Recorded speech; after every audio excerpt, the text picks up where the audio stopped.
Guys, I think na-scam ako. Kasi, girl, namili ako ng mystery boxes sa Facebook Marketplace and I spent more than 12,000 pesos.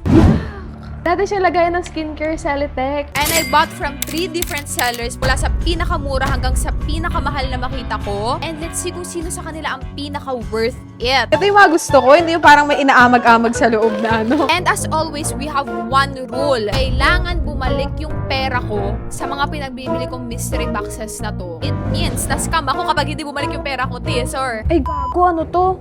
Ay, ba't may, ay, ano yan? So ano pang inaantay nyo? Malalaman natin kung na-scam tayo or hindi. Let's go!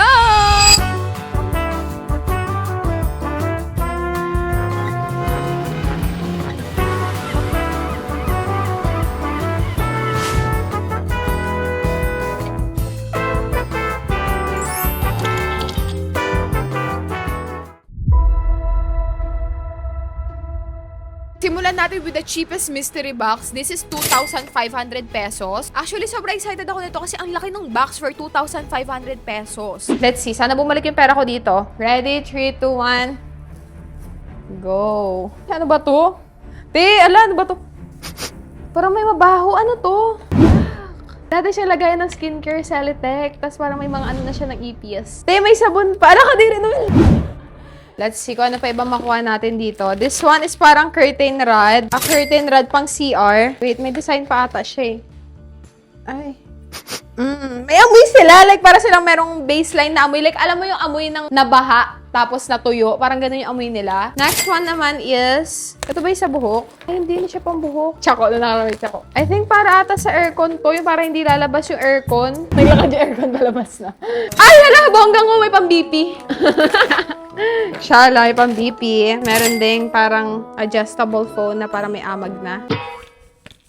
Next is... Pang-shave ng wow-wow. Ay! Pang shave na siya. Okay, pang shave ng volvo. And I feel like ang pinaka-sketchiest na laman nito is meron siyang gamot para sa utak. Don't worry, Santa told me you're the good list this year. Ay, gago, ano to? Wala, bakit may ano? How to take Esesupin quickly. Quick tips and tricks. Split dosage. Gago, anong gamot to? Anong gamot to? Naloka talaga kami kasi sobrang weird. Out of all of the mystery boxes or mystery parcels na nabuksan ko, ngayon na ako naka-encounter ng gamot sa loob ng parcel. The Big Brain brand. Ano to? Guys, meron siyang ano ha? Guys, may gamot. Ano to? Parang sa utak to? Gamot pampatalino? Brain to. Ito sa icon. Ay, brain. Clip art. Talino eh. Naaano ko dun sa ano niya. Para nangangati ako sa amag. Ito. Ano to? Ito pwede natin paglagyan, no? Paglalagyan na lang namin. Makyautis siya. Dito ko na lang ilalagay yung mga bagay na valuable. Uy, may shuttlecock ko. Perfect. Pwede pa din dito sa amin, no? O, sino may gusto sa inyo dyan, pamain na lang. Ano to? Bakit nandito si Flash? Happy boy. Kasi sa'yo to. Hahalukatin muna namin to. Check natin kung ano yung pinaka-valuable item dito kasi sobrang dami talaga nila. Ano to? Gago. Ito siguro yung mapabigat dito.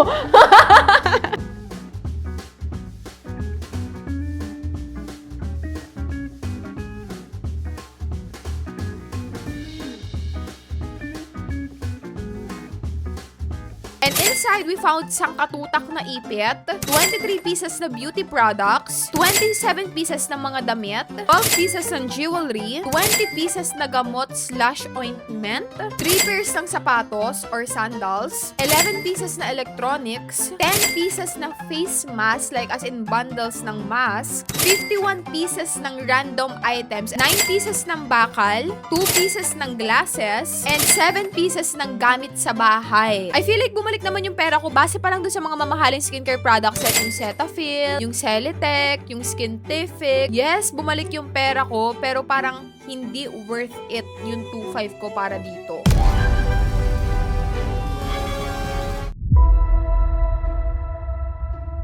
Next mystery box naman is around 4,000 to 4,500 pesos. And for those of you who didn't know, nagko-collect talaga kami ng mga Pokemon cards, mga One Piece cards, lalo na si Brix. Sobrang namin kino-collect na ganun. And nakalagay siya sa LBC box. Kahit 4,000 pesos siya, sobrang liit niya lang tayo kumpara doon sa 2,000 pesos. Ganito yung itsura niya sa loob. Sobrang bigat niya. Oh my gosh. Meron siya mga Pokemon cards. Nagko-collect kasi kami ng mga Pokemon cards. Kaya nung nakita ko to, parang feeling ko, ay, parang medyo maiba naman. Bubuksan ko na siya.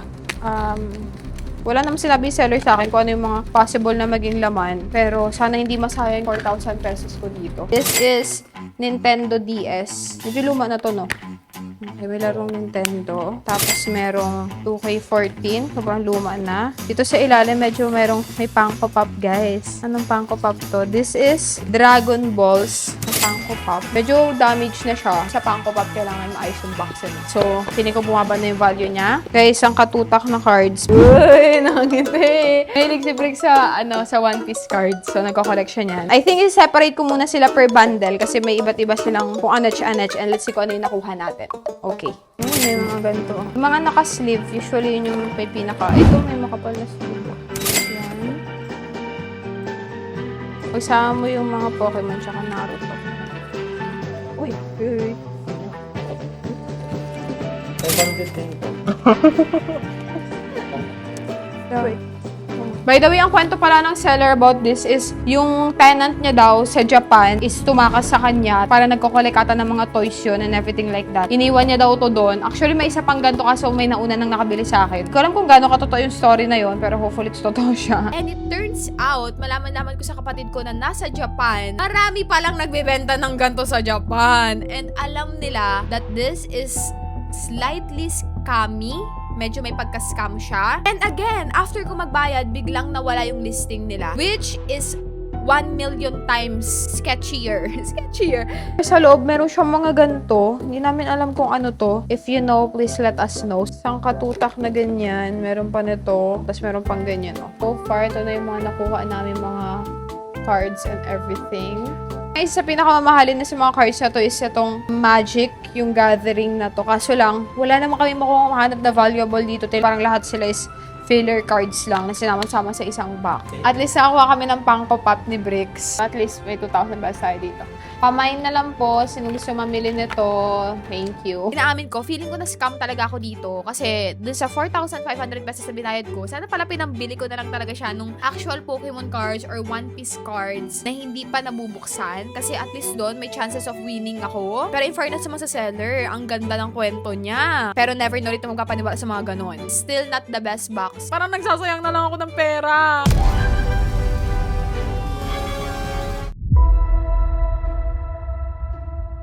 This box cost around 6,500 pesos kasama ang shipping. Actually, hindi ko siya binili sa Facebook Marketplace. May seller lang ako na pinagbilihan. And after ko magbayad, medyo matagal din bago na-ship yung product. So I'm like, girl, yung 6,000, kung ano ba naman to? Hindi ba ako marunong umawak ng pera? Pero it turns out, nag-aantay lang pala sila ng stock. Dumating naman siya, safe and sound. Hopefully, maganda yung laman nito. Let's see kung ano yung itsura niya. Actually, medyo matagal ko nga bago ko na ano to eh. Kasi inantay pa nila dumating yung stock.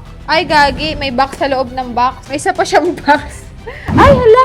Naka-box yung mga laman. Pakita mo. Naka-box yung mga laman niya sa loob. Kakaiba naman to. So, parang mga parcel lang siya na nilagay sa box. At least, hindi siya dirty katulad kanina. Let's see with this one. Simulan na natin with this one.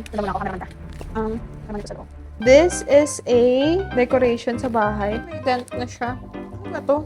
Hindi ko alam kung ano to. Parang feeling ko Kaya parang ano siya, layered na patungan na. siguro, tas patungan siya. Parang galing din siya sa baha, katulad nung mga ano. Ibalik na lang ulit natin. Nga, ikaw na magtagabalik. Destination, Isabela, DC. Tingnan natin kung ano laman niya. Kakaiba yung shape niya. Guys, walaan niyo kung ano to. I think, ano siya, upuan siya ng motor. Ang hirap kasi buksan ng mga to eh. Alam niyo, may kailangan pasensya ko magbukas-bukas ng parcel.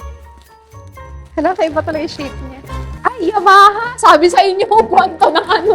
Ay, hindi.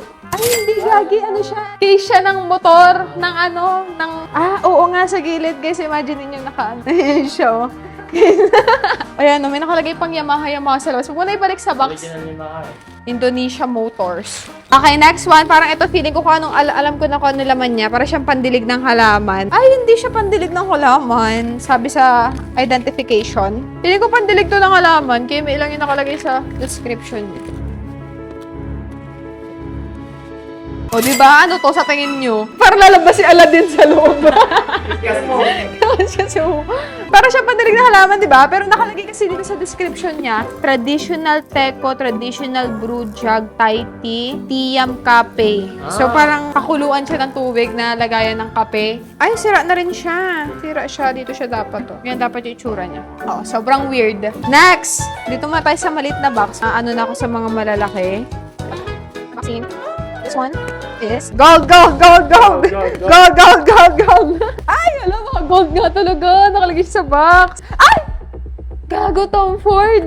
Wait, let's see. Guys, sana legit to. Feeling ko... Gold, gold, gold, gold, gold! Ay, alam mo ka naman. I love it. Hindi ko alam kung replica siya. Guys, ganda ba? Bongga, ganda bagay sa'yo. Ang ganda ng box niya ha, in fairness. Guys, I am hoping, praying, sana legit. Ito yung mga gusto ko, hindi yung parang may inaamag-amag sa loob na ano, may ipis sa loob. I think maliit na lang ulit kasi parang naano na ako sa malaki. Yan ang isasabi ko eh. May Tupperware naman dito sa loob. Ang ganda ng Tom Ford kanina. Gold, gold! Ay, Fast and Furious, Gabi. Warot-warot na yung box niya. Parang nilagay siya sa ganito. Alam mo yung pag mamimili ka sa marketplace, yung nilalagay nila sa ganito para hindi makita ni Kuyang Rider na lala mo. Or like para safe yung parcel mo, nilalagay nila sa ganyan. Fast and Furious. Whew! Next one, bubuksan natin yung pinakamalaki. Parang ako nag-live selling dito na ano wala. Oh, ayan. Isang part na naman ng motor. Parang ano, yung sa ilaw ng kotse sa likod. Ko naman, anuhin ko naman to. Gusto ko yung maliliit kasi feeling ko sila yung may pinaka magandang laman. Kahit maliit sila, may kwenta naman yung laman nila sa loob. Ay, sana gold. Gold, gold, gold, gold. Ay. Ay, Chanel. Gagi, totoo ba to? Tingnan natin kung ano siya. Woo! Sabi niya. Guys, ano to? I think wallet. Yun naman niya sa loob. I think hindi siya legit, pero maganda yung quality niya ha. Usually mga ganito may ano sila, medyo may kamahalan sila. Yung natitawag kasi na ano eh, yung parang mirror copy. So feeling ko parang ganito to. Feeling ko yung mga maliliit para sila mga luxury items. Pero ito parang hindi. Ano to? Sabi ko, Tupperware na naman ata eh. Ano to? Mika Lampo Piaso. Nakasil pa siya. Feeling ko ilaw na naman to. Ay, oo, ilaw na motor. Feeling ko ilaw nga to ng motor. Guys, let me know, comment nyo kung ano to. Nangawit na ako, kailangan ko na umupo. Next one is, mabigat siya. And I think, lamp, ilaw sa bahay. Ay, bongga pa. Ay, ang ganda naman yan. Yun yung atake, para siya mga diamante. Nakikita nyo ba? Nakikita nyo yung details? Oh.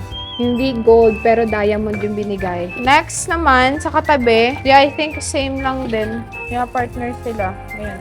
Bongga! Feeling ko may kamahalan to kasi medyo mahal yung mga ilaw-ilaw eh. Parang feeling ko dito nakabawi na ako. Next one is... feeling ko sapatos to. Ay, sabi na. Sabi na eh. Yan, ang brand to. Hindi ako familiar sa mga brands ng sapatos. Make your own way. Hindi siya just do it. Let's see. Ay, sago. Ano ba to? Parang pang-carton sa itsura niya. Ay, gagi, ang bigat. Hawa ka mo. Pag sinampa sa'yo, tulog. Panalo ka sa ano dito. Ano sa akin? Kasi sa'yo. Wala. Kasi patingin na ka maganda. Oo. Bagay sa'yo. Bagay nga sa'yo. Bakit? Nalilimutan. Parang pang-costume. Next, magmaliit na parcel naman tayo. Mabigat siya. 2 kilo or 1 kilo yung bigat nito. Okay. Ay, hala, gagi, ano to? Parang sa lahat ng mga gamit, makabuo na tayo ng motor. Ay, ang piling ko valuable. Ano yan? Caliper yan. Brandon, brake. Brake.com. Ay, gagi, ang syara naman ito. Hindi, caliper yan. Brake system, Sama racing niyo ba to? sport. Oo, sige, picture mo na rin yun. Next one. Ito na nga yung kakaibang shape. Ayoko buksan to kasi parang feeling ko lagayin siya ng tangke ng motor. Oh, may nakalagay pa pangalan, no? Kay Aldrin daw. Rider Aldrin. Yan na nga yung sasabi ko. Tambucho. Ano to? Ewan ko, parang cover nito. Dalawa siya eh. Ay, sa baka natin. Feeling ko ATV. Guys, pa-check na lang din. Tiyatamad kami mag-search kung ano yan. Tapos hindi lang yan kasi meron pa siyang mga laman sa loob. Meron pang ganito, oh. Oh, ayan. Cover ata ng makina yan. Ay, kaso basag na siya. May basag na part. Ayan. Tapos ito. Next one. Ayan, nakikita nyo ba yan? Yung kakaibang shape. Sana ano yung laman niya. Feeling ko upuan na naman to. Malambot siya. Feeling ko upuan siya. Pwede ka na sa likod noon. Dalawa tayo. Wala pang motor naman eh. Ay, hindi gagi. Hindi siya upuan. Pamorma pa. Parang ano ng kabayo eh. kabayo. Wala ka ng kabayo. Hindi po ako nagmamotor, so kung ano lang yung maisip kong kamukha niya, yun yung tinatawag namin. Kaya hindi ko siya na-appreciate and may basag siya. Kakaiba yung tsura naman ito. Okay, so meron na lang tayong 3 items dito and dito para may sumisili pa siyang Japanese. Hindi ko alam kung ano yan. I think ito na lang. Ilalas ko yon. This one, medyo mabigat. Malambot siya. Feeling ko damit. Yung laman niya sa loob. Feeling ko damit. So, ingatan natin. Sabi sa'yo eh. Ano ko yung tao dito? Yung senses ko talaga naiiba. Ay! Parang magagandang damit siya ha. Ay guys, magagandang damit siya. Hindi siya puchu-herns. So, the quality is qualitying. Wow! Hawakan mo mo, maganda yung quality niya. Nani? Si ating nagmamasage na. Gcash pa ngani. Meron tayo ditong Bear for Future Teenagers. Ano daw yun? Ah, ito parang human-made. May ibang gumawa niyan. Ayan. Human-made. Okay. We have this one. Denim jacket. Yeah, denim jacket nga siya. Human-made na naman. Medyo parang pa-chipipay na yung quality niya. Pero ayan. Last one na rin to. Jacket. Uy, polo! Polo by Lauren. Ralph Lauren. Ay, is this legit? Yeah, I think. Good shit. Makati siya ha. Ayan. Let me know kung legit to or hindi. Pero base sa... Ano kung ganong flash tag? Meron. I-delete. Diba? Meron. Yung buksan mo. This item is fake. Okay. Japan yung nakalagay. So, feeling ko legit siya. Amoy mall siya. Hindi siya amoy Shein. Next item. Next is this one. Box na tinakpan nila ng parcel. Para feeling ko talaga nakabukas na sila, no? Tapos tinaypan na lang na ganyan. Christian Dior. Bag siya, guys. I think this is a bag. I don't think it's legit kasi, I mean, sino bang may legit na maganyan yung gilid? Pero, tingnan natin. Ay, Christian Dior yung bags. Hermes yung laman sa loob. Sor. Amoy utot din yung laman niya, te. So, possible na kinukuha na din yung laman. Napalitan. Pero ayun yung bag. Ganun naman yung quality niya. Pero, benta ko ulit to. Okay, last and definitely not the least is this one. Again, nakabukas na naman siya. Parang chine-check, kinukuha na nila yung laman sa loob. Hindi ko sure ha, hindi ako nag-aano. Pero parang kung sino man yung... Feeling ko hindi siya supplier na pinagkuhaan ko. Feeling ko yung ano pa yung pinagkuhaan nila. Tangina, ito na naman tayo sa ano eh. O, sino nagbibuild ng ano dyan? Reflector headlamp. O, sino gusto na ito, bibigay ko na lang siya. This one, yun din. O, diba? Para siya sa Fast and Furious. Yun yung okay. O, parang pamyata. Ayan o. Malinaw. Makukuha kabuo na talaga tayo ng sasakyan sa mga nakuha natin. Walang ginto, guys.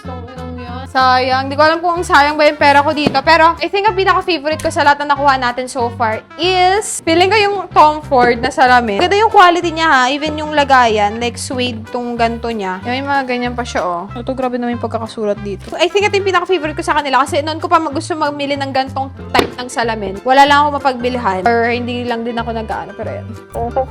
So, ma-happy ako kasi nakuha ko to. Tsaka yung Genie. Tagayan, grabe ka naman. Pang inuman. Nakaidali namin sa inuman. Oo, pwede. Ang downside lang sa mystery box na to, napansin namin na yung mga parcels na nasa loob, nabuksan na sila. Kita mo na ginupit or like ginamitan na siya ng blade. What if nakuha na talaga nila yung laman, tapos pinalitan na lang nila ng something else? For 6,500 pesos, I think bumalik naman yung pera ko. It's just that, anong gagawin ko sa mga parts ng motor? And just like that, yung 12,000 ko, naging 12,000 nila. Charot! Pero based sa computation natin, mukhang nakabawi naman talaga ako. Sadyang hindi lang ganun kaganda yung mga products na nakuha ko. And very disappointed lang talaga ako sa kanya. And let me know kung meron kayong mga nagustuhang item dito. Kasi ipapamigay ko na lang talaga siya, te. And this is just your daily reminder na maging maingat kayo sa pera ninyo. Huwag nyo akong tularan na namimili ng mga kung ano-ano. If you are planning to buy mystery boxes na ganito, make sure na yung seller na pipiliin nyo is actually legit and talagang mapagkakatiwalaan.